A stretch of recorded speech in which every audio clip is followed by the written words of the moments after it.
자, 어제 서울에서는 탈북 여성과 자녀들 간에 눈물 어린 화상 상봉이 이뤄졌습니다. 네, 탈북 여성들은 사정상 어쩔 수 없이 어린 자녀들을 제3국에 놓아둔 채 먼저 국내에 정착했는데요. 정창호 기자와 이들의 가슴 아픈 인터넷 상봉 장면부터 한번 살펴보겠습니다. 이 어린이들이 아직 지금 4살이면 엄마의 손길이 굉장히 절실히 필요한 그런 때잖아요. 네, 그렇죠. 말씀하신 대로 이 엄마들은 아무래도 이 자신의 얼굴을 잊어버렸으면 어떻게 하나 이런 걱정들을 안고 있었는데요. 그렇겠죠. 이 4살 아이들 엄마의 얼굴을 또렷이 기억하고 있었습니다. 네. 어제 오후 이뤄진 인터넷 상봉 장면부터 보시죠. 4살 된 어린 딸이 엄마를 2년 만에 만났습니다. 엄마 알아? 엄마. 알아요. 엄마 알아?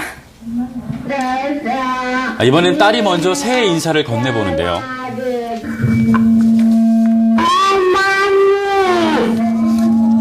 새해 받으세요.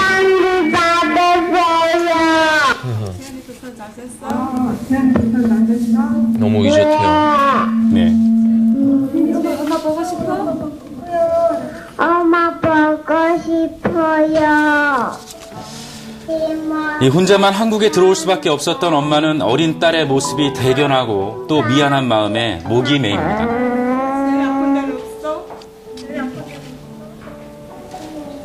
없어요. 이번엔 어린 아들을 남겨두고 온 31살의 박모 씨.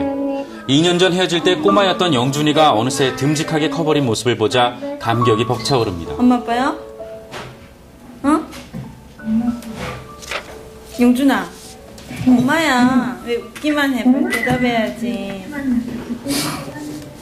어머니 사랑해요. 엄마도 용준이 사랑해. 용준아, 용준이 가만히 있어. 화면 만지시는군요. 2005년과 2006년에 혼자 한국 땅을 밟은 두 탈북 여성. 이들은 중국에 남겨놓고 온 어린 자녀들이 지금은 동남아 제3국에서 한 선교단체의 보살핌을 받고 있다는 사실을 얼마 전 확인하고 2달 전에 대사관 측에 도움을 요청했다고 합니다. 네. 하지만 이 대사관 측에 뚜렷한 연락을 받지 못해 답답해하고 있었는데요. 직접 한번 들어보시죠. 코로나 좀 얘기했거든요. 그러니까 그런 애들에 대해서는 자기네가 소식은 모른다.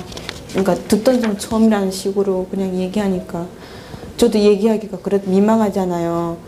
애들은 거기 들어가 있는데 담당자들은 모른다니까 도대체 어떻게 돼 있는지. 이 어제 화상 상봉을 주선한 선교단체는 더 이상 기다릴 수 없다면서 지난 5일 외교부에 공문까지 보내면서 이 문제를 공론화하고 있습니다. 자, 그런데 이처럼 이렇게 제3국에서 입국을 기다리는 아이들 한두 명이 아니죠? 네, 말씀하신 대로인데요. 이 탈북 여성들이 중국 등 제3국에서 이 아이를 낳은 그 숫자가 10,000명 정도 된다는 게 NGO 단체들의 추산입니다. 네. 이들 아이들 대부분은 그 탈북자들이 제3국으로 가기 전 중국에 체류하는 동안 태어난 경우가 대부분입니다. 최근 몇 년 사이 중국 공안 당국이 중국 내 한국 영사관에 대한 경계를 강화하면서 탈북자들 상당수가 제3국행을 택하는 실정인데요. 이 과정에서 신체적으로 약할 수밖에 없는 어린이들은 국경을 넘기가 힘듭니다. 이 때문에 부모들이 먼저 제3국행을 하게 되는 경우가 많다는 건데요. 부모들이 나중에 데려올 것을 기약하고 먼저 제3국행을 택한다는 겁니다. 문제는 이들 탈북자들의 자녀들의 경우 대부분 무국적 상태가 된다는 겁니다. 네. 중국 당국이 탈북 여성들을 불법 체류자로 여기기 때문에 이들 자녀를 호족에 올릴 수가 없게 되는 건데요. 때문에 이들 어린이들의 체류나 출국 양쪽 모두 어려운 실정입니다. 안타까운 자연적으로 상황이군요. 아이들이 출생하게 되죠. 아이들이 출생하게 되면 국적 자체를 못 올리니까 미래가 전혀 없고 그렇다고 이제 구출할 수 있는 방법도 없고 여러 가지로 참 어렵죠.